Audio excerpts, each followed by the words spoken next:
welcome back dans Unapologetically Moi, le podcast. J'espère que vous allez bien, j'espère que vous avez passé une bonne semaine, j'espère que vous avez digéré aussi le dernier podcast que j'ai mis en ligne. Et je reviens aujourd'hui avec un nouveau podcast, d'ailleurs que vous avez voté en fait dans le canal. Et je vous préviens, ça va être un podcast assez chargé. Je sais pas si je l'appelle podcast ou masterclass at this point parce que j'ai quand même 21 pages de notes sur Google Doc. OK? Et j'ai essayé vraiment de rendre ça le plus facile à comprendre et j'essaie sincèrement dans cet épisode de vous donner un maximum de connaissances et aussi des choses peut-être que vous n'avez jamais entendues auparavant. Je vais essayer de mélanger aussi un petit peu de science, un petit peu de ce qui s'est passé historiquement parlant et aussi beaucoup de mon expérience personnelle et de l'expérience de mes clientes. OK? Donc aujourd'hui, on va parler d'un sujet que j'aurais aimé comprendre, j'aurais aimé entendre, connaître il y a littéralement des années. C'est-à-dire que je vous parle, aujourd'hui j'ai 33 ans, mais je vous parle de quand j'avais 12-13 ans. Et c'est un sujet qui en fait, qui va littéralement changer, je pense sincèrement, la vie de plusieurs femmes, voire peut-être des milliers si ce podcast est autant de l'ampleur. En tout cas, c'est l'intention que j'y mets. C'est concernant en fait la médecine traditionnelle et ce que la médecine traditionnelle ignore complètement, ok?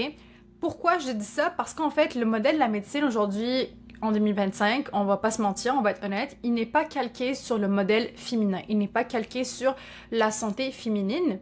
Et d'ailleurs, il y a beaucoup de modèles, même le modèle du business, le modèle du salariat, etc., sont pas calqués sur le modèle féminin, c'est-à-dire un cycle qui fonctionne sur 28 à 35 jours, mais plutôt sur un cycle qui est circadien, c'est-à-dire le cycle du soleil, qui est un cycle qui fonctionne sur 24 heures, soit un cycle beaucoup plus masculin. Et aujourd'hui, avec les années de recul que j'ai par rapport à une personne qui a déjà eu de l'endométriose et des règles douloureuses, etc., et du trauma aussi, je suis très déçue et fâchée que de un, le système médical n'est pas trauma informé. C'est-à-dire qu'il n'est pas sur une forme, une vision en lien avec le trauma et l'approche d'être trauma informé. Mais en plus de ça, c'est que la médecine d'aujourd'hui, pour moi, c'est une médecine de problèmes, c'est une médecine de maladie, c'est une médecine qui est là pour fixer les symptômes et non pas une médecine qui est là pour le soin. Donc c'est une médecine de maladie, non pas une médecine de soins. Et moi, je suis, depuis, je dirais, les 5 dernières années, pour une médecine de soins, qui est une médecine qu'on peut appeler une médecine holistique, qui regarde l'être humain dans l'effet 360, dans sa globalité générale, et on va voir tous les facteurs qui vont affecter, faire du mal, déranger, déréguler, dérégler la femme ou l'homme en question. OK? Donc, si jamais, OK, tu viens ici et tu dis « Ah, OK, Lamia, mais tu dis ça, mais t'es pas médecin. » Sachez une chose, oui, je ne suis pas médecin. Et disclaimer, je ne suis pas médecin. Je ne serai jamais médecin, même si, honnêtement, au fond de moi, j'aurais rêvé être médecin.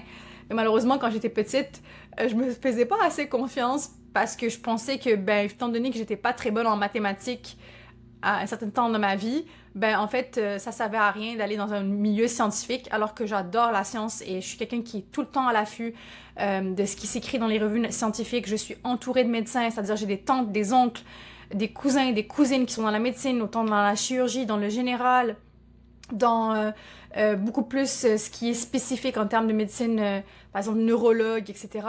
Les amis de ma famille, c'est généralement des médecins. J'ai autant aussi du côté psycho ou du côté orthophoniste, etc. Et je discute avec ces gens-là et je vois la différence entre ma vision aussi qui est d'un niveau beaucoup plus holistique, qui englobe le côté trauma et le côté psychosomatique et la médecine, comment elle a été enseignée à l'école quand il faut juste régler le problème. OK?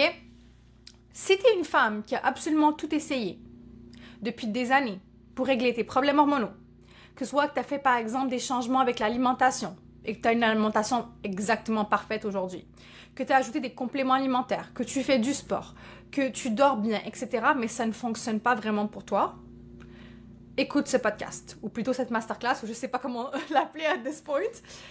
Ou si t'es une femme qui a des règles absentes, irrégulières ou tellement douloureuses, que limite tu dois annuler ta vie, tes plans, pour que ça fitte par rapport à cette problématique-là, ce podcast est pour toi. Et si aussi t'es une femme qui a été diagnostiquée SOPK, endométriose, Et surtout si les médecins ou les spécialistes ou les gynécologues obstétriciens, j'arrive pas à le dire ce mot-là, obstétriciens, ouais, bref, t'ont dit tout ça c'est dans ta tête, t'inquiète, ça va s'arranger quand tu auras des enfants, t'inquiète, ça va s'arranger quand tu vas prendre la pilule, ah, tu vas vieillir, tu vas grandir, tu vas oublier. Cet épisode, il est pour toi, ok? Vraiment, prends le temps de l'écouter jusqu'au bout parce que en fait, c'est que moi aussi, j'ai appliqué toutes ces choses-là, ok? J'ai intégré la nourriture sans FODMAP. J'ai fait de l'alimentation anti-inflammatoire. J'ai fait les compléments alimentaires. Je dors minimum 8 heures par nuit. C'est-à-dire que si je dors pas 8 heures, je suis pas bien, ok? Je faisais justement du sport à l'époque. Et en fait, il y avait toujours une pièce manquante qui était invisible, qui dormait en moi, dont personne parlait. Jusqu'à temps que j'ai eu ma mentor il y a 5 ans quand j'étais diagnostiquée stress post-traumatique qui m'a dirigée vers cette piste-là. Et quand on a commencé à faire justement tout ce qui était en lien avec le somatique, j'ai enfin compris c'était quoi la dernière pièce du puzzle. Et c'est une pièce que personne malheureusement regarde. C'est une pièce qui explique en fait comment ça se fait que deux femmes appliquent exactement la même chose, c'est-à-dire les mêmes habitudes, ont des résultats complètement différents. Et cette pièce manquante, c'est le trauma. Et là, je parle pas de gros trauma dans le sens tragique, quelque chose qui est énorme. Ok? Je parle des mini-expériences qu'on appelle des petits T, comparé à des grands traumas qu'on appelle les grands T dans une échelle de trauma. Je parle de ces expériences que tu as peut-être en fait oubliées ou que tu ne considères pas comme quelque chose de traumatique ou de dramatique. Okay? Reste avec moi parce que je vais te partager ça aujourd'hui et je vais t'expliquer à peu près plusieurs angles dans lesquels je vais amener cet épisode pour que tu comprennes. Et j'espère sincèrement que ma façon d'articuler les choses et la conversation que j'amène sur la table va amener un certain changement de pensée chez toi et surtout va te faire comprendre que ce qu'on te dit qui est impossible à guérir, c'est possible de le guérir. OK? Et je vais commencer avec la première partie de cet épisode. D'ailleurs, je vais juste faire une parenthèse parce que c'est quelque chose que j'ai écrit sur mon téléphone et je n'ai pas écrit dans le script de mon podcast. Juste pour que vous sachiez, avant qu'on parte vers les explications au niveau scientifique, etc., un peu d'historique. Alors, pour celles qui ne savent pas, les femmes, je dirais, peut-être avant les années 20, les années 30, c'était des femmes qui ne souffraient pas des mêmes symptômes qu'on a aujourd'hui, c'est-à-dire syndrome prémenstruel, problème au niveau de la ménopause, préménopause, endométriose, SOPK, etc. Ça ne faisait pas partie de leur vie. OK? D'accord? Le problème qui s'est imposé, c'est que en fait, nos grands-mères et nos mères ont été exposées à des perturbateurs endocriniens. Entre autres, on parle de l'atrazine, et des phtalates, par exemple, et des pesticides. Et donc, depuis les années 20 jusqu'à, je dirais, les années 30 maximum, il y a eu des symptômes qui ont commencé à émerger chez certaines femmes. D'ailleurs, au même temps, à ce moment-là, par exemple, dans les années 20, on parlait d'une femme sur 80 pouvait avoir un cancer. Et si on fait un cheminement vers les années 70, c'était rendu déjà une femme sur 13. Et plus tard, c'était, je pense, rendu une femme sur 10, si je ne me trompe pas. OK? Donc, ces femmes-là qui ont été exposées à ces perturbateurs endocriniens ont à ce moment-là commencé à vivre des symptômes qui n'ont jamais été étudiés. Comme je vous ai dit, la médecine, à ce moment-là, ne connaissait pas ces symptômes-là, ça n'existait pas. Et c'est là qu'on a commencé à voir, en fait, une espèce de excès des oestrogènes qui proviennent, en fait, des énostrogènes et aussi de tout ce qui est aliments du type transformé, du type, par exemple, soja, huile transformée, tout ce qui est nourriture transformée en fait. Donc vous voyez à quel point que l'alimentation, qui était autrefois en fait vraiment une alimentation pour se nourrir, est devenue une alimentation industrielle, a fait en sorte que ça a pu perturber notre système intérieur, notre système immunitaire et surtout notre système féminin qui est un système cyclique. OK? Donc, fast forward, on avance dans le temps. Dans les années 80, les symptômes en fait de syndrome prémenstruel ont largement augmenté et les problèmes au niveau de la ménopause ont explosé. Et à ce moment-là aussi, on pouvait comprendre qu'en fait, une femme sur 10 avait diagnostic de cancer. OK? Donc, le fait d'être surexposé à trop de phytoestrogènes et des xénoestrogènes a fait en sorte que ces bobos, ces symptômes-là ont commencé à devenir de plus en plus graves. Et aujourd'hui, en 2025, OK, ceux qui disent que c'est une femme sur 10 pour l'endométriose, je pense que c'est un peu plus que ça. Mais en tout cas, on dit que c'est une femme sur 10 va vivre une fausse couche. On dit que plusieurs femmes ont le SOPK, qui est d'ailleurs la plus grande cause d'infertilité, et non pas l'endométriose. On dit que l'endométriose ressemble au cancer. On parle de dysphorie, etc., etc. Et le niveau, en fait, de femmes qui se plaignent de ces bobos-là est explosé depuis les années 70-80. OK? Et c'est ce qui a amené beaucoup de femmes à vivre ce qu'on appelle des déséquilibres hormonaux. Et depuis ce temps-là, malheureusement, la médecine ne s'est pas vraiment penchée sur le sujet, quoiqu'il y a des études qui sortent par-ci, par-là, mais voilà, rien de plus. OK? Donc là, je vais juste fermer cette parenthèse au niveau historique et je vais te parler un petit peu de ce que moi je vois au niveau des femmes qui viennent me voir et moi aussi de mon expérience personnelle. Et cette expérience personnelle et ces histoires qui viennent vers moi, ce sont des histoires qui se répètent sans cesse. OK? Si je peux donner à peu près l'âge des femmes qui viennent me voir, c'est généralement entre 26, 27, plus précisément 28, et ça peut aller jusqu'à 35, 40 ans. Et généralement, c'est des femmes au niveau carrière, au niveau études, elles sont accomplies, c'est des femmes qui font attention à elles, mais leur problème et leur seul cauchemar quotidien, c'est leurs règles. C'est les crampes invalidantes, c'est les saignements débordants, pas juste abondants. On parle de hémorragie ici, OK? Ou sinon des femmes qui ont perdu leur cycle pendant des mois, voire des années. Et la plupart de ces femmes-là, elles ont été voir les médecins, elles ont été voir les gynécologues, elles ont été voir les naturopathes, elles ont fait des prises de sang, elles ont fait des échographies, etc., etc. Et durant ces examens-là, tout semble être normal. Et après, du jour au lendemain, elle tombe sur un médecin et elle se fait diagnostiquer SOPK, endométriose, et là, on lui donne la solution magique, la pilule contraceptive. Et pour celles qui ne savent pas, en 2025, l'OMS a officiellement déclaré qu'elle est cancérigène, cette pilule-là, comme si on ne le savait pas. Comme si ça fait des années que j'arrête pas de dire à mes amis, arrêtez de la prendre. C'est vraiment plus handicapant que vous le croyez. Dans certains cas, je pense que c'est une bonne chose de la prendre, mais dans la plupart des cas, je pense qu'on peut vraiment éviter de la prendre. Surtout quand on voit le tas de tous les effets secondaires qu'elle provoque, cette fameuse pilule magique. Voilà, c'est généralement le diagnostic que j'en ai.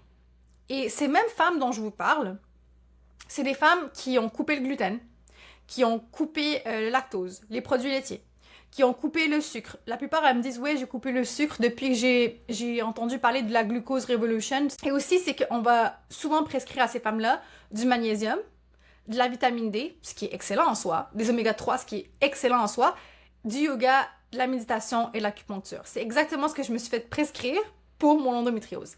Et franchement, le yoga, particulièrement le yoga yin, a été vraiment d'une aide, mais incroyable dans mon cas, parce que ça permet vraiment de se reconnecter au corps. Et généralement, la plupart des femmes qui vivent des maladies de la sorte ont une forme de déconnexion avec leur corps. Il y a vraiment une dissociation, mais ça, je vais vous en parler un peu plus tard. OK? Donc, tout ça, c'est génial. Le problème, c'est que ça aide, et ça aide de manière périodique pendant un certain temps, mais le fond, il reste, il est là. Et la question qui se pose, c'est pourquoi? Parce que déjà, c'est pas one size fits all, c'est pas un effet taille unique. Et parce qu'en fait, tout le monde regarde uniquement le corps physique. Le problème, c'est que quand tu as fait le tour de tout ça au niveau du corps physique, ben, il reste une pièce manquante, c'est celui du système nerveux qui est étroitement relié avec le système endocrinien. Et là aussi, le problème, c'est que personne ne regarde le trauma qui est stocké dans ton corps, qui va envoyer des signaux subtils, silencieux, invisibles, H24, 24/7, à tes ovaires. Ton cycle menstruel, c'est pas juste un élément qui est important au niveau de la reproduction. Le cycle menstruel, c'est littéralement un 5e signe vital. Comme le cœur, comme le cerveau, comme l'estomac, c'est un signe vital. Okay? Et c'est littéralement le baromètre que tu as besoin qui est tellement incroyable et tellement précis pour mesurer en fait la forme de ta santé globale. Et quand ton cycle est déréglé, ben ton corps, lui, il a une communication différente de celle du cerveau et de la bouche. Littéralement, s'il envoie des signaux au cerveau et à travers le système nerveux, à travers le nerf vague de « je ne me sens pas en sécurité », eh bien, ce manque de sécurité, cette insécurité-là, elle vient pas remplacer ton alimentation, elle vient pas parler de ton alimentation en mode « yes, on mange des avocats aujourd'hui, on a pris une cuillère d'huile d'olive, on adore les oméga 3 », comme... Non, parce que cette information-là de manque de sécurité, c'est quelque chose qui est logé dans ton corps et qui est le passé non résolu, en fait. Et toi, ton passé, ben, parfois, tu t'en souviens pas vraiment parce que peut-être que tu as été dissocié, justement. Avant d'aller plus loin, avant de parler justement de solutions, de médecine propre, etc., et de ce qu'on propose aujourd'hui systématiquement, en fait, et pourquoi ça ne règle rien. Je vais parler de l'illusion de la pilule contraceptive ici, OK? La pilule contraceptive a été vendue comme la solution miracle et standard pour les femmes. C'est la solution du règle tout. On règle les règles irrégulières, on va régler le SOPK, on va régler l'acné hormonal, on va régler l'endométriose. D'ailleurs, le SOPK, pour celles qui ne savent pas, quand vous arrêtez la pilule, il y a aussi une forme de SOPK qui se développe. Parce que le SOPK, il n'y en a pas juste un, il y en a plusieurs types de SOPK. D'accord? Et malheureusement, on ne vous dit pas, en fait, l'effet réel de la pilule. La pilule, malheureusement, elle vient saboter une communication qui est naturelle dans notre corps. Elle va venir couper, en fait, la communication qui est entre le cerveau et l'utérus, donc nos ovaires. Et cette conversation, qui est constante, elle se fait de manière très autonome, invisible. Il y a une intelligence à l'intérieur de nous. On s'occupe de rien. Nous, on fait juste vivre notre vie. Hein. Et notre système nerveux et le reste de nos systèmes, leur seule option, c'est de nous garder en survie, en sécurité. Le problème, c'est que cette pilule-là, elle va venir couper la conversation qui est constante entre ce qu'on appelle l'hypothalamus, la pituitaire et nos ovaires. Et la pilule, elle va venir faire une espèce de arrêt net. Donc, ton hypothalamus, qu'est-ce qu'il fait à ce moment-là? Habituellement, il envoie des signaux. Ben là, il va arrêter d'envoyer des signaux. Et la pituitaire, elle va dire « Wait a minute! Je vais arrêter de produire des hormones qui sont nécessaires, en fait, pour le fonctionnement des ovaires. Est-ce que je peux faire ça? Oui, j'ai pas le choix. Pourquoi? Parce qu'on a mis quelque chose qui est synthétique pour couper la communication. Donc, à la place de recevoir des vraies hormones, tu vas recevoir des hormones synthétiques. Alors, le premier type d'hormone synthétique que tu vas recevoir, ça s'appelle l'éthinilestradiol. Et le deuxième, c'est progestatif. Donc l'estradiol et progestatif, qui sont non bioidentiques et qui vont en fait dérégler le système. Et donc, qu'est-ce qui se passe à ce moment-là? C'est que le saignement que tu as sous pilule, malheureusement, c'est pas tes vraies règles. Le souci que moi j'ai avec cette pilule-là, c'est qu'elle peut réduire les symptômes aussi, mais elle ne guérit pas le problème, elle masque le problème et elle met un effet pansement, sparadrap, band-aid. Je vais vous donner une image pour que vous compreniez ce que j'essaie d'exprimer ici. T'es chez toi, et là, il y a le feu chez toi. Ton alarme d'incendie commence à se déclencher. OK? Et là, en fait, c'est qu'au lieu d'aller éteindre le feu, tu vas éteindre l'alarme. Eh bien, le trauma, le dysfonctionnement de ton système nerveux, l'inflammation, des douleurs, même si tu mets la pilule, ça reste que c'est toujours là caché. C'est juste que tu ne l'entends peu ou pas du tout, en fait. Et malheureusement, il y a des conséquences et des conséquences assez graves. Je vais vous expliquer pourquoi. Parce que, en fait, en tant que femme, entre environ 15 ans et 25 ans, voire on peut aller jusqu'à 30 ans maximum, en fait, les hormones naturelles de notre cycle féminin est faite pour construire la densité osseuse de notre corps. Et c'est vraiment une fenêtre qui est entre 15 ans et voire maximum au plus tard 30 ans. Encore une fois, c'est pas one size fits all. Et malheureusement, en prenant la pilule, on vient couper la fenêtre qui est la plus critique pour la densité de nos os. Sous la pilule, pendant des années, ben, tu vas rater cette fenêtre-là, tu vas couper cette fenêtre-là, et beaucoup de femmes, malheureusement, sortent dans la trentaine avec des problèmes d'ostéoporose ou sinon d'ostéopénie.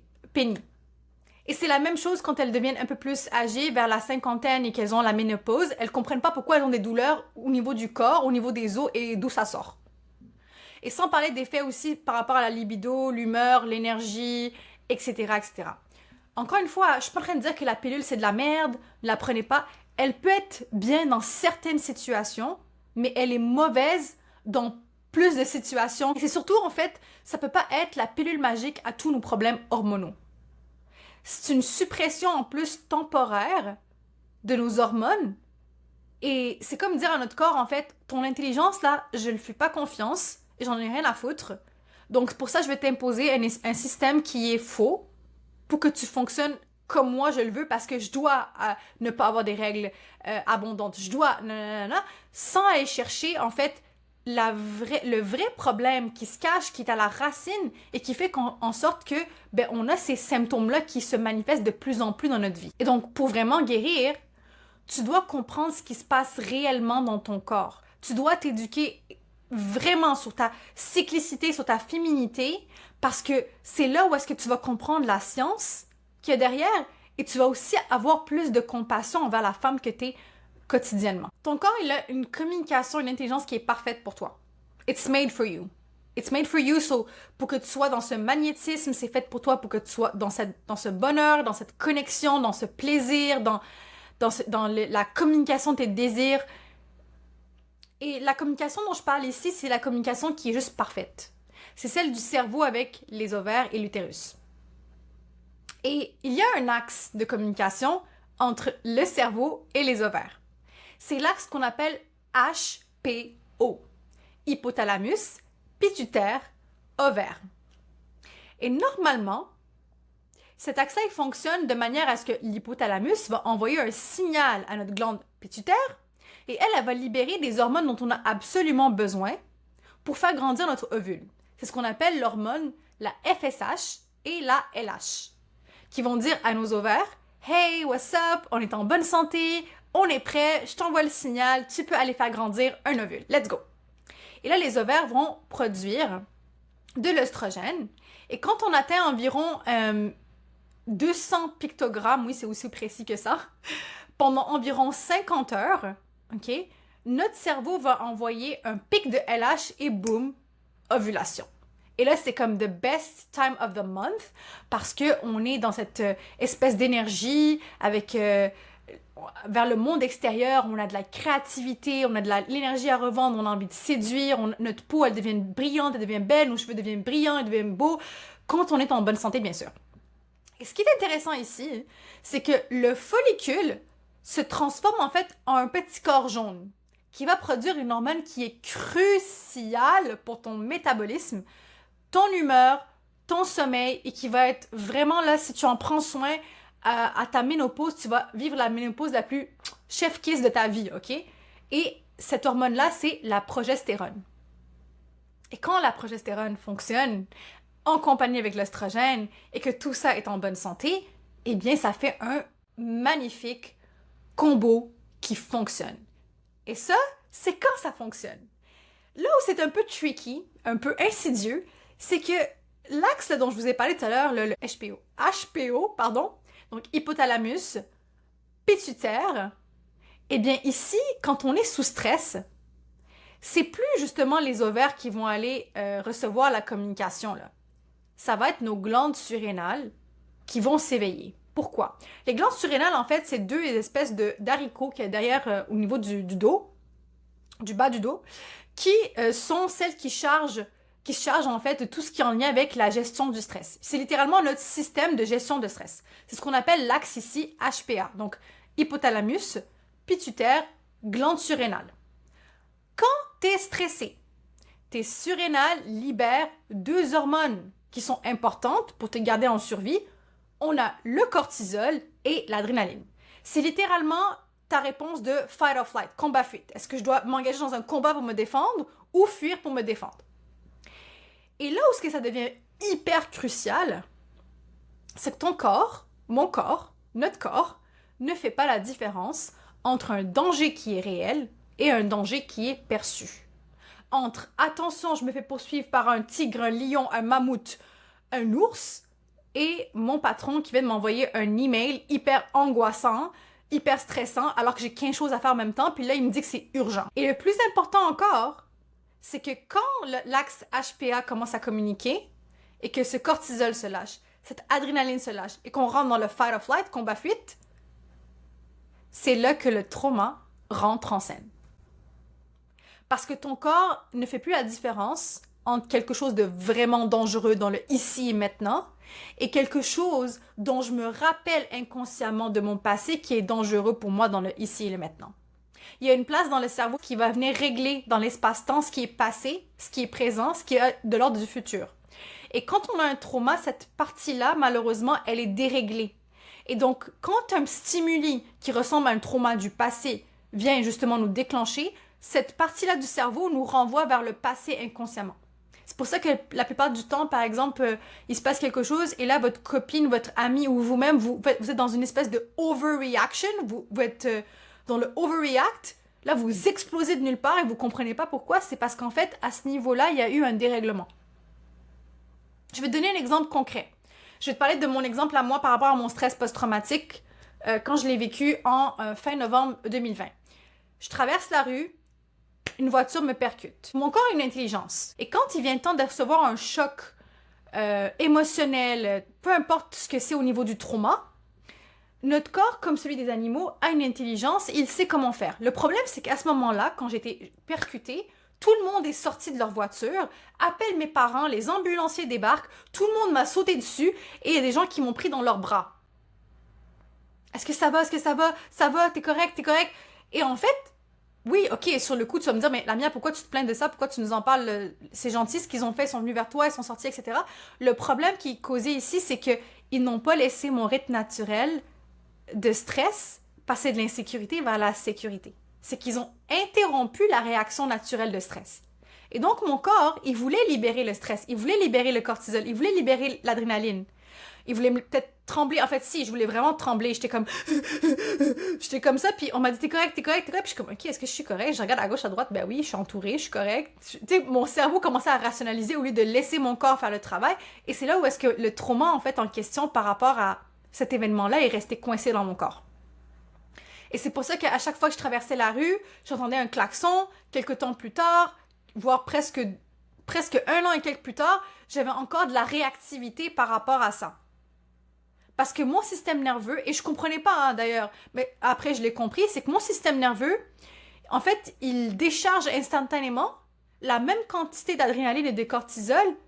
C'est comme au moment que j'ai vécu l'accident en question. Donc c'est comme si pour lui, je suis en train de revivre le même événement traumatique. Et donc mon cœur commence à battre, mes mains commencent à devenir moites. Et je commence à toujours faire cette réaction-là parce que vu que la voiture est venue me percuter du côté droit, de me retracter du côté droit. Quand je marche dans la rue, quand je traverse dans la rue, etc.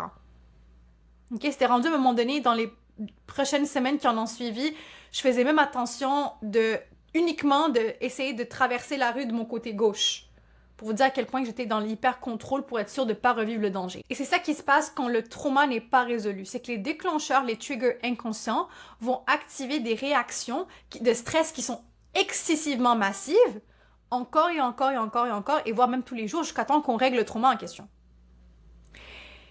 Et là où c'est important pour moi de vous parler de la progestérone et pourquoi je parle aussi de cette cascade de trauma, de cortisol et d'adrénaline, c'est parce qu'en fait, les hormones de stress, ils absorbent et ils volent la progestérone. Quand tes surrénales, elles sont constamment en train de pomper du cortisol, d'ailleurs, elles vont envoyer un message au cerveau, ah, on est fatigué. Le cerveau dit, ah, on est fatigué, pourquoi on se lève pas du lit? Quand tes surrénales pompent constamment du cortisol, ok? D'ailleurs, dans cette situation, tu vas être constamment fatigué. Ton cerveau va envoyer un message à ton corps, on est fatigué, envoie du cortisol. Fait que là, le corps, les surrénales, envoient du cortisol. Le cerveau est comme, ouais, mais on est encore fatigué, on n'arrive pas à se lever du lit, on n'arrive pas à sortir du lit, nanana. Est-ce que tu peux encore envoyer du cortisol? Fait que là, on envoie du cortisol. Et là, on arrive dans ce qu'on appelle la fatigue chronique. Et ces surrénales qui envoient du cortisol nous volent notre progestérone. Qu'est-ce qu'on a dit par rapport à la progestérone? Elle aide à quoi? Le sommeil, l'humeur, le calme, etc., etc. Donc, est-ce que vous comprenez déjà qu'est-ce qui se passe ici? Et pourquoi ça fait ça? Parce que le cortisol et la progestérone viennent du même précurseur, qui s'appelle la prégnénolone. OK? Donc, ton corps, il se dit quoi, en fait? C'est que je dois choisir entre la survie ou la reproduction. Je veux juste survivre. I want to survive. OK? La survie va toujours gagner sur ta santé. On s'en tape. Le système nerveux s'en tape de ta bonne santé.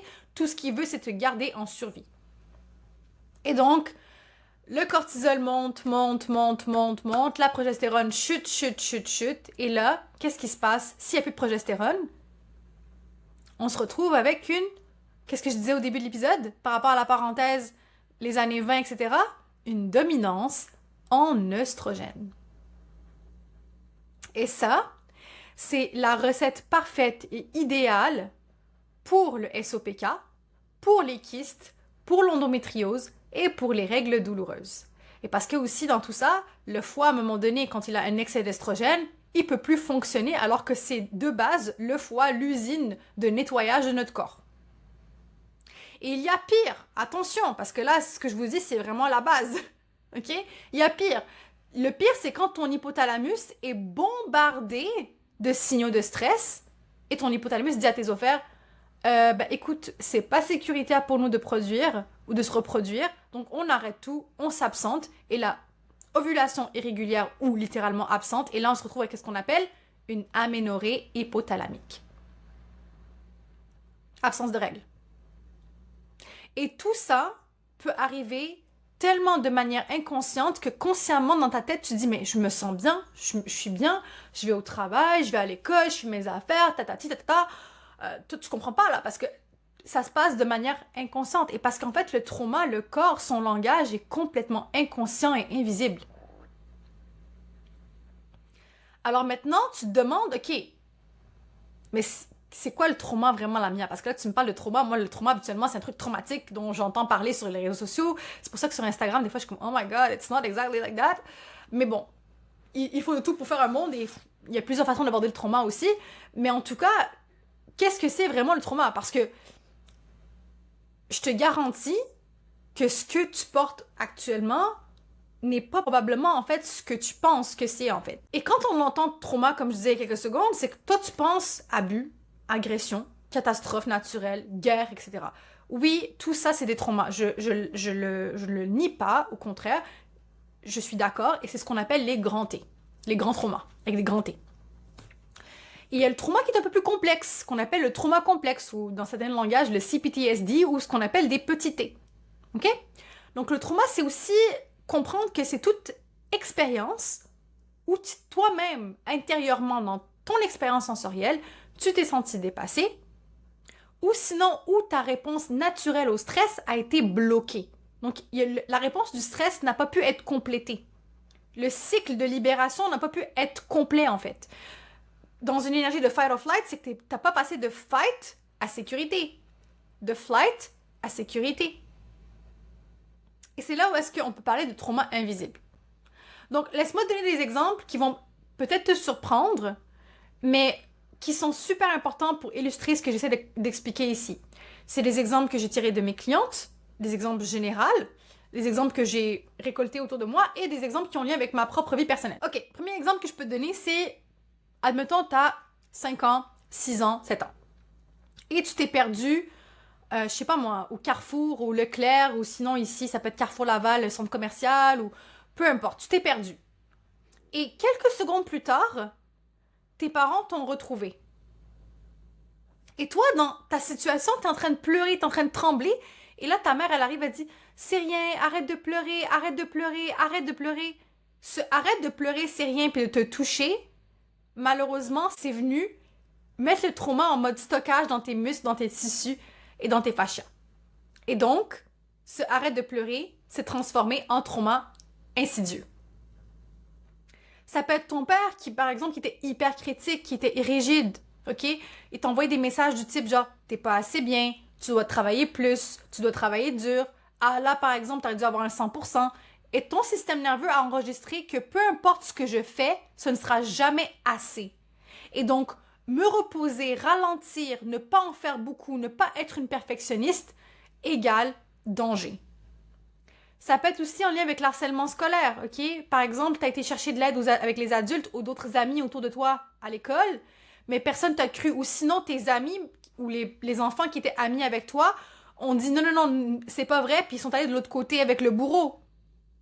Eh bien ça, ce stress-là, ces émotions que tu as dû avaler parce qu'on t'a pas cru, on t'a pas écouté, on t'a pas entendu, ben ça aussi, ça va dans tes tissus musculaires, ça va dans ton corps, ça se loge en fait. Ça peut être à l'âge adulte ou adolescence, donc jeune adulte, adolescent, une relation qui est malsaine avec un ex toxique. Là aujourd'hui, tu as peut-être 40 ans, tu as tourné la page, mais quand ton partenaire actuel, par exemple, il tarde à répondre à un SMS, un appel, ou qui te donne un petit peu de silence parce qu'il a besoin de réfléchir, ben ton système nerveux commence à créer de l'anxiété, puis du stress, puis tu commences à paniquer en fait. Ça peut être aussi parce que tu es venu d'une famille où est-ce que les femmes n'ont pas eu des exemples masculins ou des présences masculines qui est fortes et protecteurs, donc elles sont devenues des femmes entre guillemets aigries, elles sont devenues des femmes fortes, hyper indépendantes, jamais vulnérables, et t'as intégré dans ta tête, ok, être une femme douce, c'est être vraiment une faiblesse, voire un truc qui est médiocre, et être une femme, c'est un danger total. Et peut-être que tu t'es réfugié, par exemple, dans des vêtements trop amples, t'as essayé de ressembler à un garçon, ou être un garçon manqué à l'âge de l'adolescence, etc., etc. Tu vois, toutes ces expériences, pour toi, tu les considères pas traumatiques. Pour toi, tu considères que tu les as dépassées, t'es passé à autre chose. Peut-être que tu ressens pas, en fait, que ça t'active, mais ton système nerveux, ton corps, lui, il s'en souvient. Parce que, encore une fois, le trauma ne se vit pas dans notre esprit, dans notre partie cognitive, dans notre cerveau préfrontal, néocortex préfrontal, parce que des fois je me mélange entre l'anglais et le français. Donc cette partie-là qui est même pas 20% de ton cerveau complet, c'est pas quelque chose que tu peux éliminer par ta pensée. C'est ton système nerveux qui garde une expérience sensorielle, puis pour lui, danger, c'est danger. Il n'y a pas moyen de discuter de plus que ça. Et donc, les signaux que ton corps t'envoie, c'est des signaux de il y a une menace. Comment reconnaître, avec tout ce que je viens de vous expliquer, les exemples que je vous ai donnés, comment reconnaître que tu portes encore peut-être un trauma aujourd'hui en tant qu'adulte? Un trauma qui n'est pas résolu. Il se peut que ce que j'ai nommé dans les exemples précédents vont se transformer en ce que je vais nommer maintenant. Un exemple que je connais bien, par exemple, au fait de pâte AC, ok? C'est des femmes, ou moi-même je suis passée par là, hein. On est des gens, ou ça va être des gens, des femmes qui vont constamment chercher à remplir leur agenda. Il n'y a pas d'espace de repos, il n'y a pas d'espace au calme, il n'y a pas d'espace de je ne fais rien. On est tellement anxieux que notre système nerveux associe le repos au danger, donc notre agenda doit être H24 plein. Je peux pas, même le week-end, il faut que je sorte, il faut que je fasse un truc, il faut que j'aille... Ça, là. Et ça peut créer un autre type de réponse au trauma non résolu, ce qu'on appelle le FOMO, the fear of missing out, qui devient vraiment intense. C'est-à-dire que c'est des personnes qui vont tellement, par leur anxiété, développer cette incapacité à dire non à des événements, à des choses. C'est qu'ils doivent être absolument tout le temps, partout.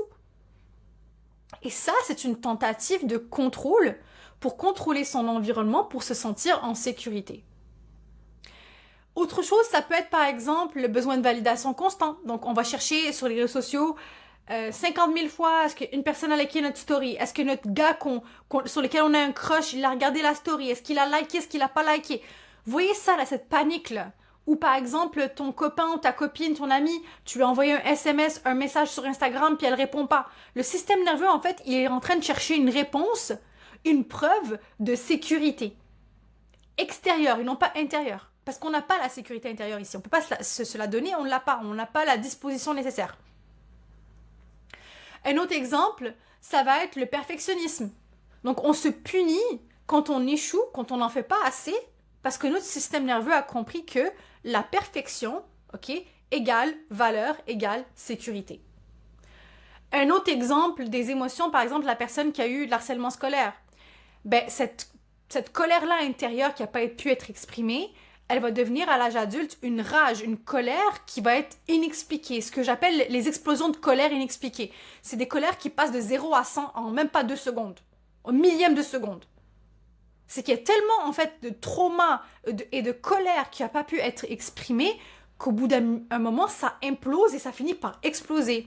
Et d'ailleurs, par rapport à cette problématique-là, cette réponse-là de colère, il y a des personnes qui, sous les effets de l'alcool, tellement que leur colère va être excessive, ils peuvent être tellement violents qu'ils vont pouvoir donner un coup et la personne en face peut décéder. Okay? C'est le one punch rage qu'on appelle, je pense, en anglais.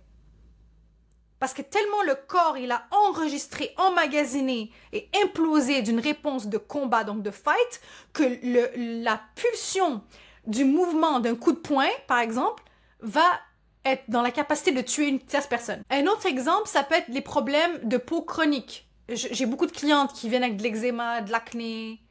Ça, c'est pas juste des problèmes de peau. C'est littéralement ton système nerveux, ton système de nerfs, hein, ta centrale nerveuse, qui est au niveau de l'estomac, qui a un problème, qui est en train de crier « Oh my God, au secours, I need help ». C'est déséquilibré.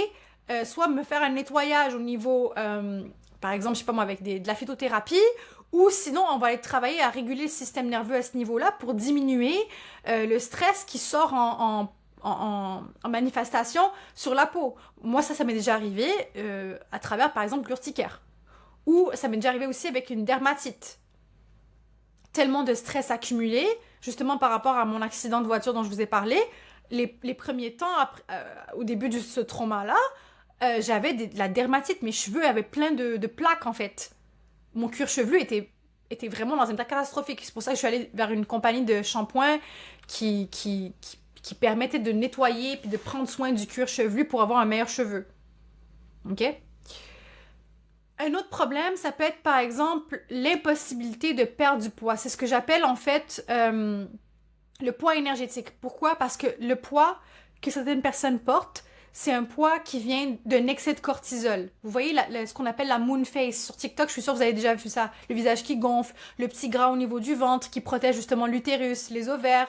Ça, c'est littéralement un excès de cortisol qui est là pour protéger, pour créer une espèce de bulle enrobante qui nous enrobe et qui nous protège. Et beaucoup de femmes, avec toute la volonté du monde, elles veulent enlever ce poids, ça ne s'enlève pas. Pourquoi? Parce que déjà, le système nerveux perçoit en fait le fait que on n'est pas safe de se laisser aller, de s'abandonner ou de juste lâcher les choses en fait. Et donc, le système nerveux va garder ces informations-là de cortisol pour protéger le corps. Je vais revenir sur le problème de peau chronique, mais cette fois-ci sous forme de problèmes digestifs constants. Tout ce qui est en lien avec le ballonnement, la constipation, le SIBO, etc., etc., tout ça, c'est des problèmes par rapport au système nerveux et au trauma. OK?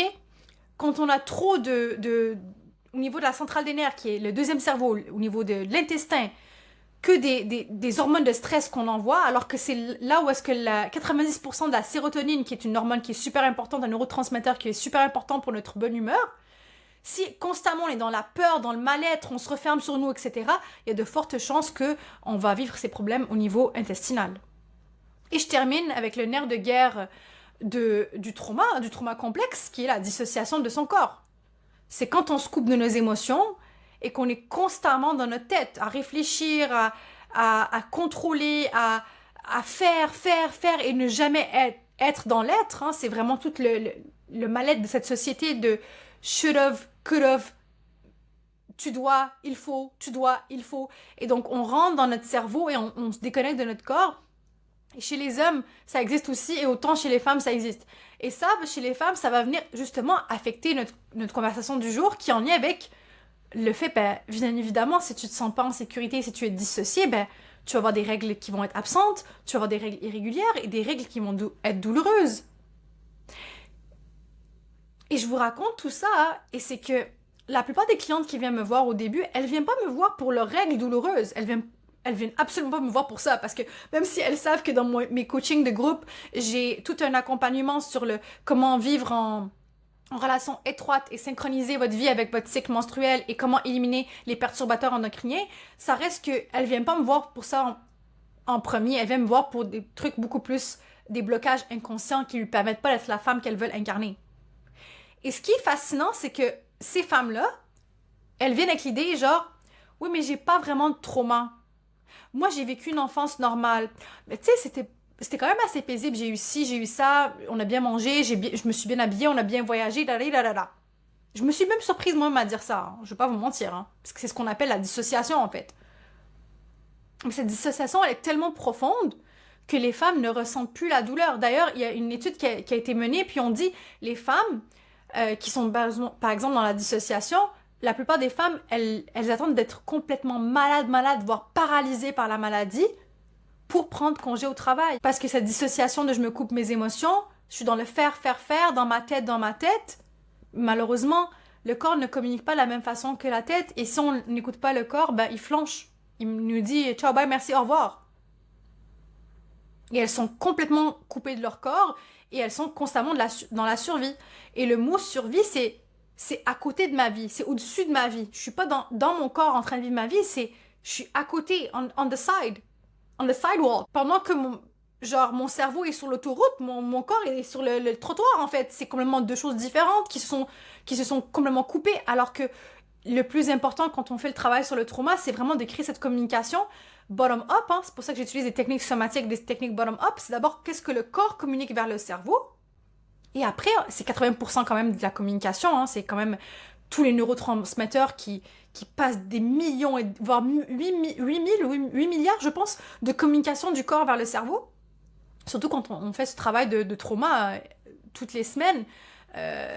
On envoie beaucoup de bons signaux, c'est pour ça que le mindset il change, alors que c'est le travail du mindset, c'est même pas 20% du cerveau vers le corps. Et si tu écoutes ce podcast puis tu me dis ok Lamia, mais moi je ressens rien, mais même si tu sens rien, ton système nerveux réagit quand même, ton cortisol continue à monter, tes ovaires vont recevoir encore le message de danger, SOS, Houston, we've got a problem, Houston, we've got a problem, SOS, danger, danger,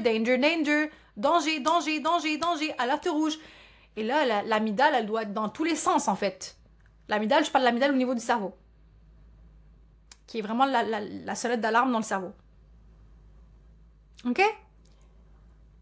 Et tout ça, ce que je viens de vous expliquer ici, va m'amener à amener la discussion un peu plus loin, parce que je vais incorporer une autre pièce dans le puzzle, qui est le lien entre la blessure du masculin et la blessure du féminin. Parce que ce que j'ai remarqué, que je trouve complètement fascinant dans ma pratique, c'est pour ça que, comme je vous dis, les femmes ne viennent pas me voir pour leur endométriose. C'est pas ça the first thing in my job, c'est pas la première chose que je mets en avant. Ce que je mets en avant, c'est tout ce qui est blocage inconscient, tout ce qui est en lien avec le trauma, de l'enfance, etc. Et ce que je trouve assez fascinant, c'est que les femmes avec l'endométriose, SOPK, règles absentes, ont toutes un point en commun. Et je m'inclus dans celle qui a vécu ce point-là en commun, c'est le manque ou ne pas du tout sentir de la sécurité autour du masculin. Et là, je parle pas juste de l'énergie masculine, je parle du masculin en général. OK? Je parle pas juste des hommes, je parle du masculin en général. OK? Tellement qu'elles ont eu une enfance qui était un petit peu trop mouvementée, hein, qui constamment dans le chaos. Ben en fait, même ce qui est de l'ordre de la structure, ce qui est de l'ordre de la stabilité, de la protection, de la direction, de la vision, va être bancal. Parce que ces choses-là font partie du masculin. Est-ce que vous comprenez ce que je veux dire? Et là, je suis sûre que ça vient nous faire tilter dans votre tête parce que rappelez-vous le nombre de fois où vous avez fait les choses genre de manière réactive et non pas avec une stabilité émotionnelle à vous asseoir, à comprendre votre décision ou avant de prendre une décision. Ou la réactivité par rapport au fait que l'homme en question avec qui vous êtes en relation ne répond pas. Mais parce qu'en général, vous n'avez pas une relation de sécurité avec le masculin. C'est pour ça que je dis aux femmes, t'as beau faire 10 millions de rituels, si ta relation avec le masculin n'est pas guérie, it's gonna be bullshit. Et cette vérité, malheureusement, elle est très inconfortable, mais elle est réelle. Pourquoi? Parce que le féminin, et ça personne va te le dire, hein, et je veux pas que tu le prennes dans le sens comme « Oh my God, je suis indépendante ». Everybody knows, tout le monde sait qu'une femme peut être indépendante. OK? On est en 2025.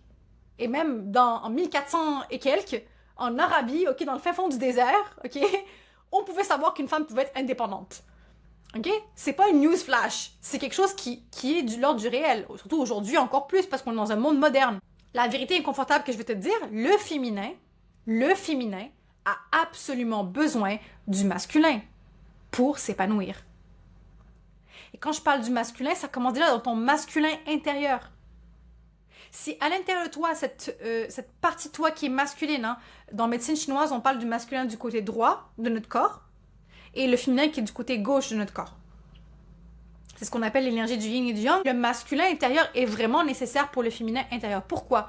Parce qu'on a besoin de se sentir tenu, supporté, contenu, protégé par le masculin pour pouvoir être dans cette énergie de flow, de se laisser être, de s'abandonner, d'être dans la réceptivité, de ralentir, de se détendre, etc., etc. C'est comme par exemple le verre, que je donne beaucoup l'exemple du verre. Donc le masculin, c'est le verre, ok? Et le féminin, c'est l'eau. Et elle peut être dans une tempête, l'eau, ça peut vraiment être le bordel, ça peut déborder, mais c'est le masculin qui contient et le féminin, il vit dans le flow. OK? Donc, si tu te sens pas safe, secure dans l'énergie masculine, avec les hommes, avec l'autorité, avec la structure, il y a de fortes chances que ton corps ne peut pas se permettre d'être en sécurité dans son féminin. Et donc, ton cycle menstruel, ta capacité d'ovuler, ta fertilité, on n'en a rien à foutre. OK? Parce que tout ça, c'est profondément le féminin. On parle de l'ovulation, on parle de réceptivité, on parle de fertilité, on parle de réceptivité. On parle de l'effet cyclique, on parle de le cycle menstruel, on parle d'ovulation, on parle de fertilité. On parle de fluidité. Il n'y a pas un flux qui se dégage pour nous réguler complètement dans notre corps, dans notre psyché, etc.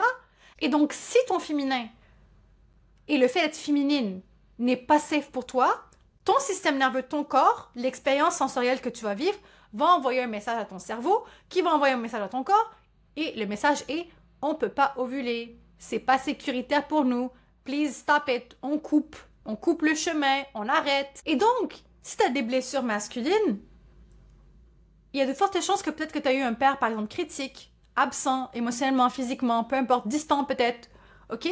Et malheureusement, tu as développé avec les années ce qu'on appelle de l'hyper-indépendance, tu as développé avec les années du surcontrôle, tu as développé une espèce d'armure, de protection, de j'arrive en force avec mon masculin H24, 24/7, et donc, ton féminin intérieur s'est étouffé. Et peut-être que c'est pour ça aussi que je disais dans l'épisode précédent, les femmes qui arrivent à la maison puis elles sont vidées. Leur cœur est vide, elles veulent le remplir, elles comprennent pas. Et dans ce cas-ci, il y a de fortes chances et le résultat peut être SOPK aménorrhée. On se sent pas safe, le féminin étouffé. Je vais aborder quelque chose ici qui a un lien avec le masculin aussi, que je trouve qu'on ne dit pas assez, c'est par rapport aux agressions sexuelles. Quand on vit une agression, notre corps a vécu une espèce de invasion. Et donc, il y a de fortes chances que même si tu as grandi, tu as dépassé, entre guillemets, ce trauma-là, et là, tu as devant toi un homme qui est magnifique, qui est sécure, qui est safe, etc., il y a de fortes chances que tu développes aussi une peur profonde du masculin. Et malheureusement, je vois beaucoup de femmes, quand elles viennent avec cette problématique-là, elles vont avoir des tensions énormes au niveau de l'espace utérin. Des crampes qui vont être invalidantes. On va parler aussi de vaginisme. Et ici, on peut parler aussi d'endométriose possible. Et là, c'est là où est-ce qu'on va proposer des exercices somatiques de de-armoring, donc de désarmer cette partie-là du corps. On va aussi faire des exercices, par exemple, de Kegel, des exercices somatiques vraiment avec des mouvements somatiques pour venir relâcher toute la partie pelvienne, toute la partie, justement, du bas du dos, le psoas, etc. Un autre lien que je peux faire avec les blessures de l'énergie masculine ou du masculin en général, ça peut être justement, comme je disais un peu plus tôt, c'est les femmes de ta famille qui haïssaient les hommes. Une haine viscérale contre les hommes. Donc là, il y a comme un héritage intergénérationnel d'une rage féminine qui n'a pas pu être déchargée.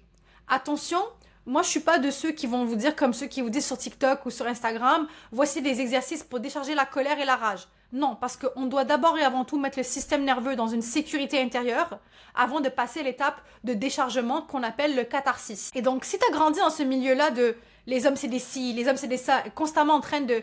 Toi-même, tu comprends pas pourquoi t'as pas des relations saines avec les hommes parce que t'es constamment en train de les castrer, de les émasculer. Et là, ici, on peut faire un lien avec ce que mes clientes me disent parce que là, je vous ramène un effet qui vient entre autres de certaines clientes. Il y a de fortes chances que ton ovaire droit, ben, t'as des douleurs au niveau de l'ovulation. Parce que les clientes qui m'ont dit, ah, j'ai souvent des douleurs au niveau de l'ovaire droit, je comprends pas pourquoi, etc.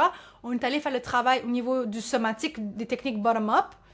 Et on a exploré qu'en fait, elle a vu sa grand-mère, son arrière-grand-mère, je pense à une cliente en particulier, qui se sont présentés à elle, puis qui lui ont dit « Les hommes, c'est tous des connards, nanana. » Et donc, elle a enregistré ça, et elle a compris enfin pourquoi à chaque fois, lors de l'ovulation, elle avait des douleurs atroces à ce niveau-là. Encore une fois, c'est pas one size fits all.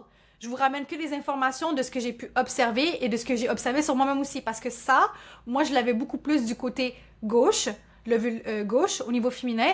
Et ça explique pourquoi j'ai beaucoup de blessures au niveau du féminin. Et donc, pour revenir à cette rage intergénérationnelle, peut-être que ton corps a compris, en fait, la reproduction nécessite peut-être une certaine vulnérabilité qui est extrême.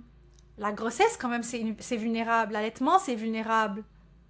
La reproduction dans l'état de l'acte sexuel est vulnérable. Et donc, cette vulnérabilité totale, c'est du pur féminin.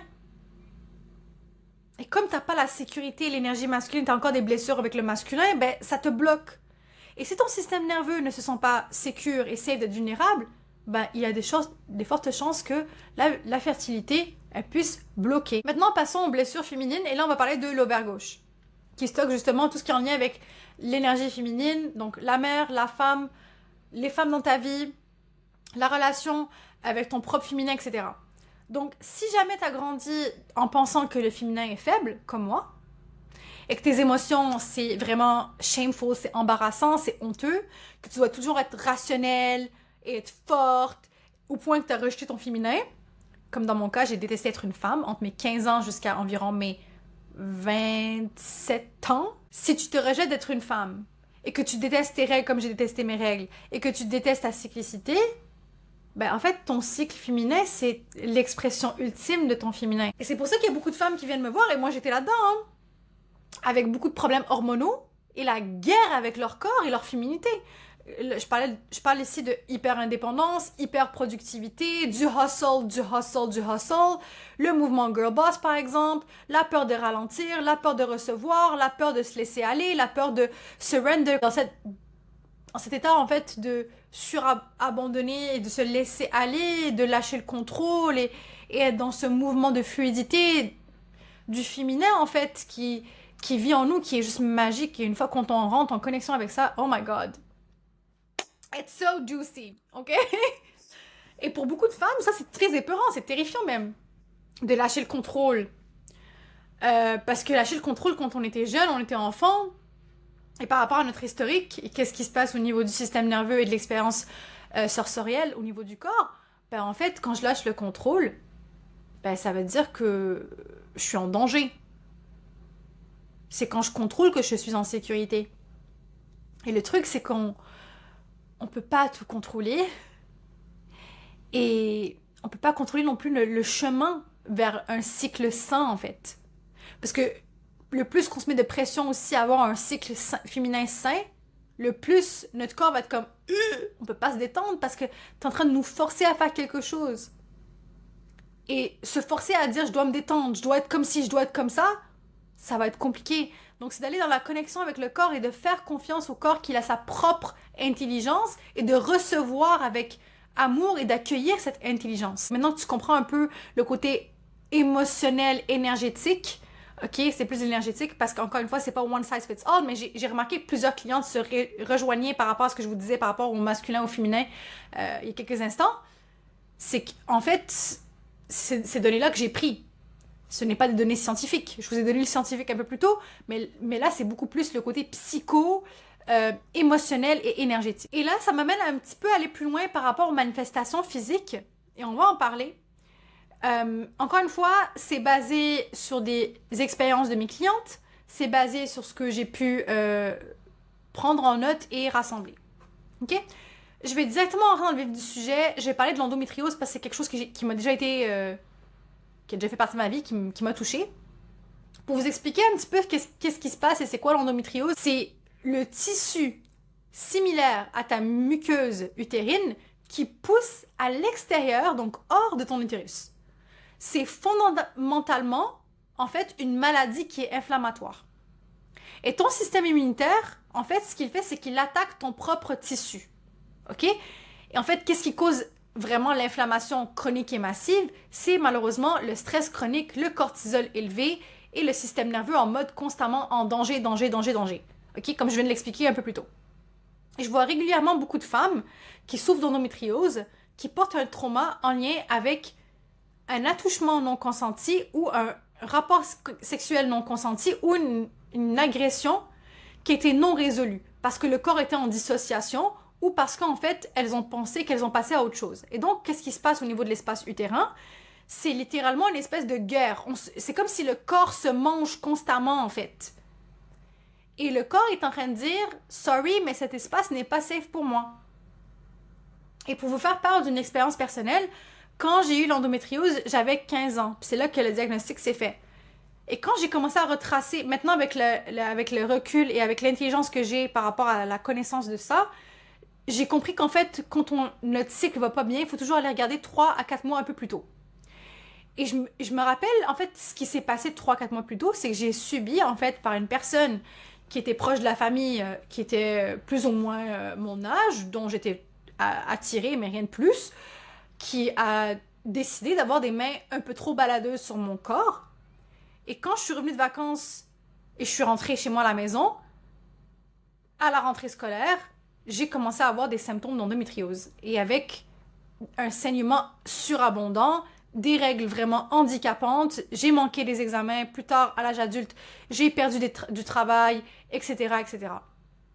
Parce que littéralement, à ce moment-là, en fait, c'était le pic de je ne me sens pas en sécurité d'être une femme. Je détestais être une femme. Quand je vous dis I hate it so much, j'avais préféré que la vie me donne pendant une semaine, je fais que vomir, aller aux toilettes pour vomir, que avoir un cycle féminin, puis avoir tout ce qui est en lien avec l'organe féminin, la sexualité féminine, la sensualité, tout ça c'était dégueulasse pour moi, ça n'avait aucune valeur et j'ai constamment fonctionné comme un garçon à partir de là encore plus que quand j'étais enfant puis que je voulais juste jouer au ballon avec les garçons de ma famille parce qu'il y avait plus de garçons que de filles, tu vois. Et donc l'inflammation ici, c'est littéralement la manifestation du corps qui est contre le corps. Il y a comme une guerre intérieure en fait.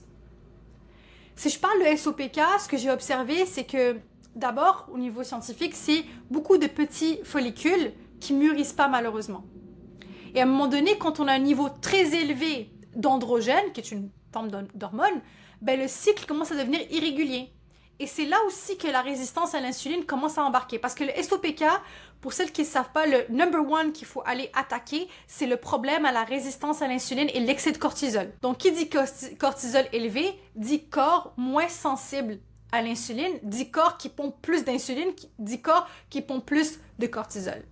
Et c'est pour ça que vous comprenez pas pourquoi vous perdez vos cheveux, vous avez des plaques au niveau de la peau, vous avez les cheveux gras, vous avez beaucoup de pellicules, vous avez l'acné, vous avez pris du poids, tout ça, les poils qui sortent de nulle part au niveau du menton, au niveau des sourcils, ça pousse trop vite, les cheveux qui tombent, tout ça là.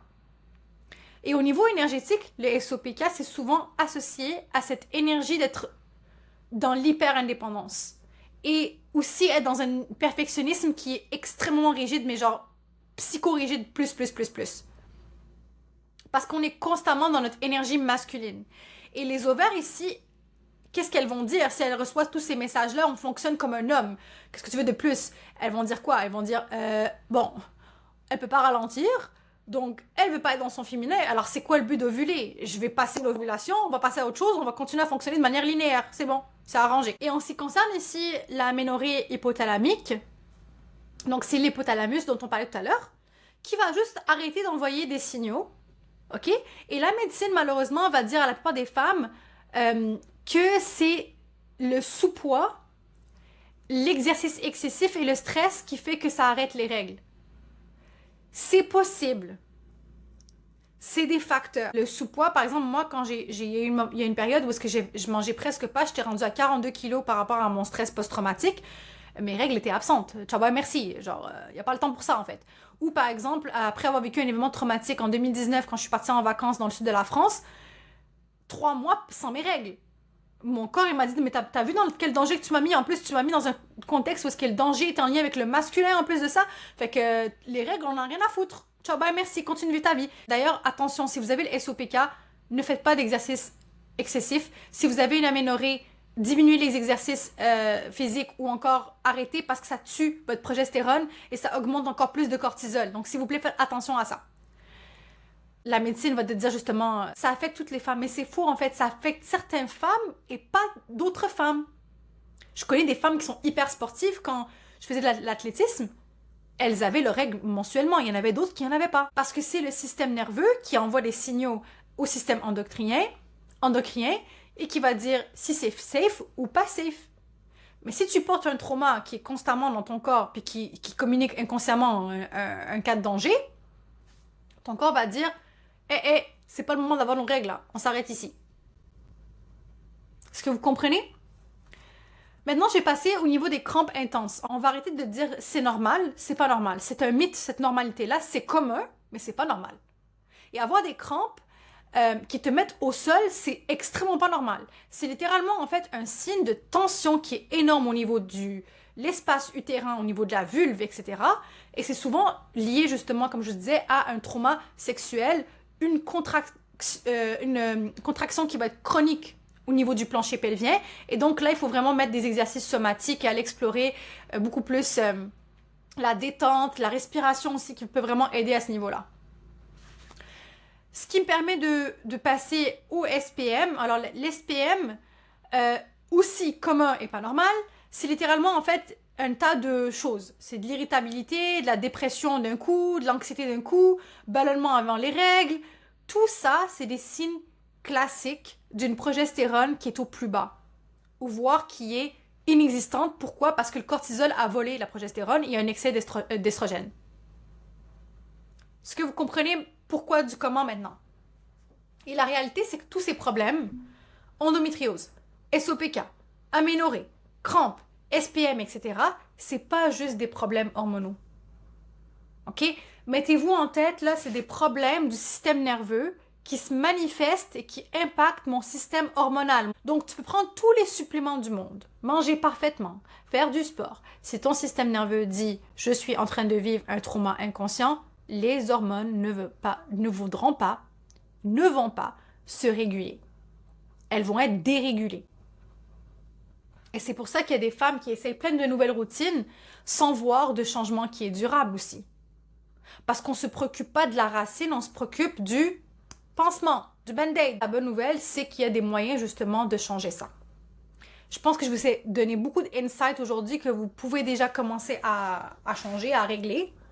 C'est-à-dire peut-être diminuer un peu le sport, aller travailler sur vos traumas, etc., etc. Encore une fois, il n'y a pas de fatalité. Et surtout, mesdames, de femme en femme, c'est différent.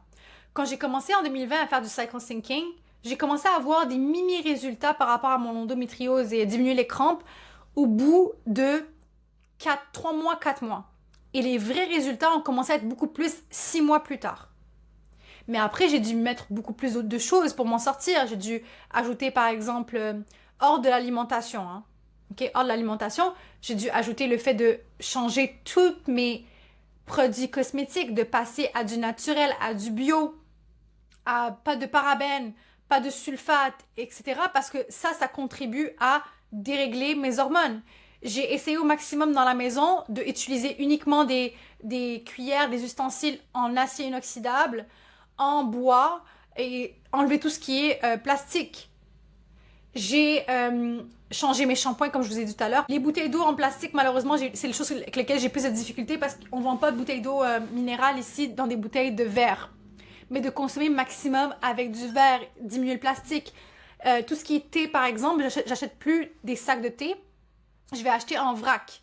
Et je vais aller chez David's Tea, donc c'est une place pour thé, et acheter des sacs faits à base de graines de chanvre pour mettre mon thé en vrac à l'intérieur et je le fais chauffer dans ma casserole qui est en acier inoxydable. Attention, tout ça ne se fait pas du jour au lendemain. C'est soit plat, ça prend du temps. OK? Faut y aller aussi avec son budget. Faut pas non plus aller commencer à acheter tout et jeter tout n'importe comment. Une étape à la fois.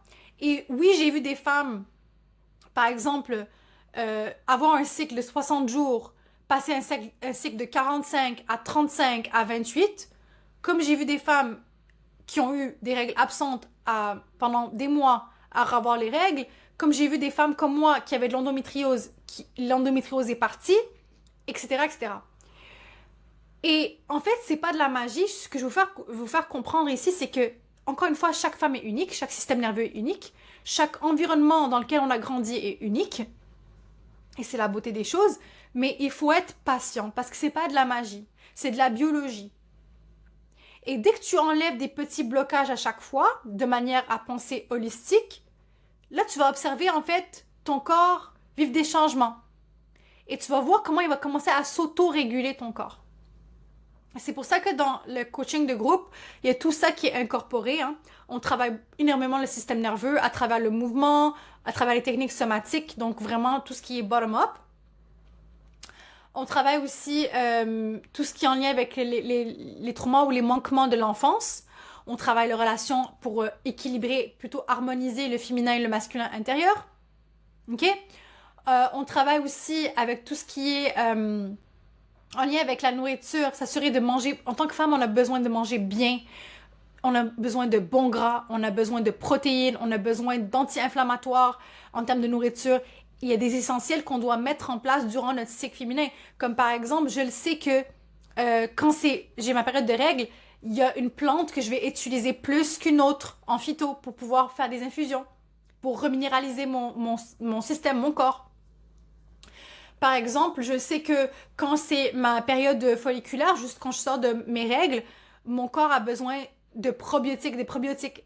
Avant, je l'ai appliqué parce que je mettais les choses en place, mais à un moment donné, après un certain temps, quand je vous ai dit au bout de 6 mois, c'est devenu un automatisme. C'est rendu que mon corps savait ce qu'il voulait. Il me le demandait automatiquement, par exemple. OK? Donc, oui, voilà, et faire les trucs de base. La respiration, est-ce que tu respires bien? Est-ce que tu fais du mouvement? Est-ce que tu dors bien?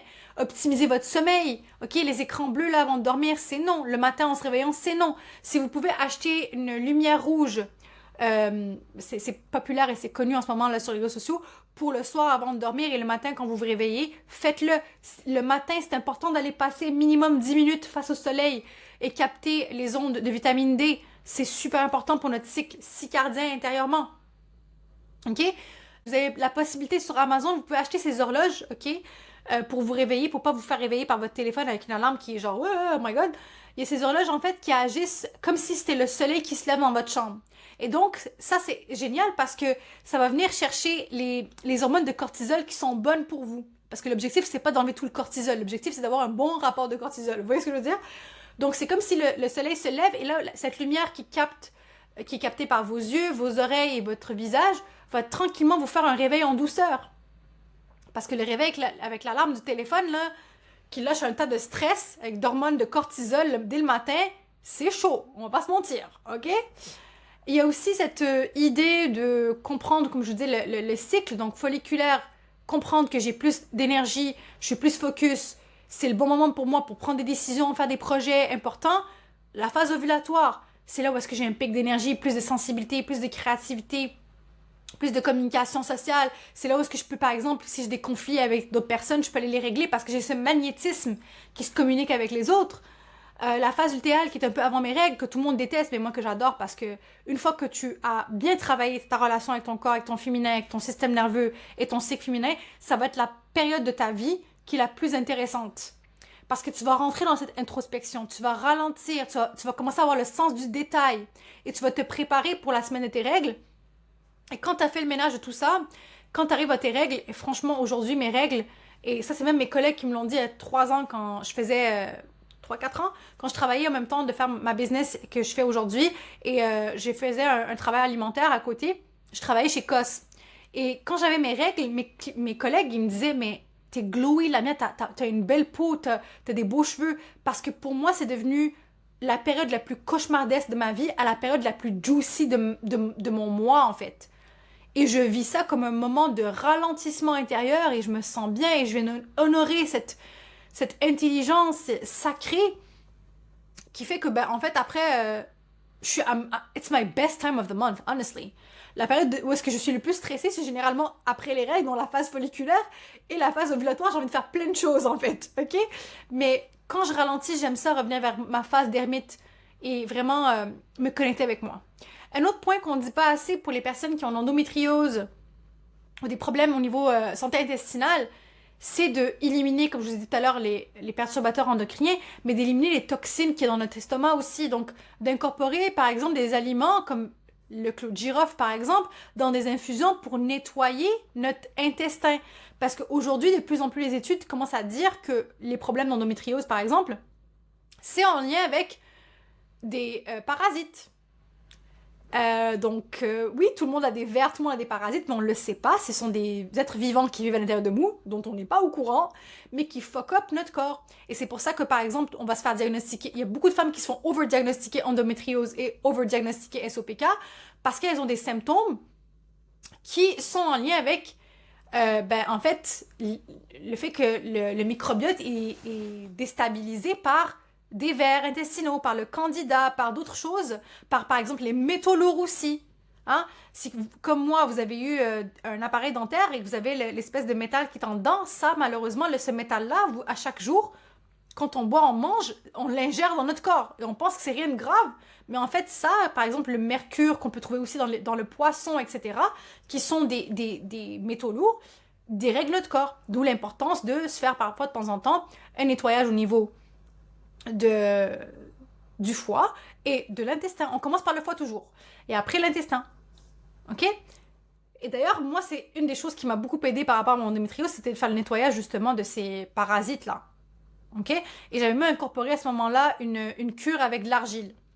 Donc, je buvais de l'eau avec de l'argile. Et pour ceux qui ne savent pas, l'argile, de plus en plus, la science prouve qu'on est fait d'argile et que tous les minéraux qui sont à l'intérieur de nous sont dans l'argile.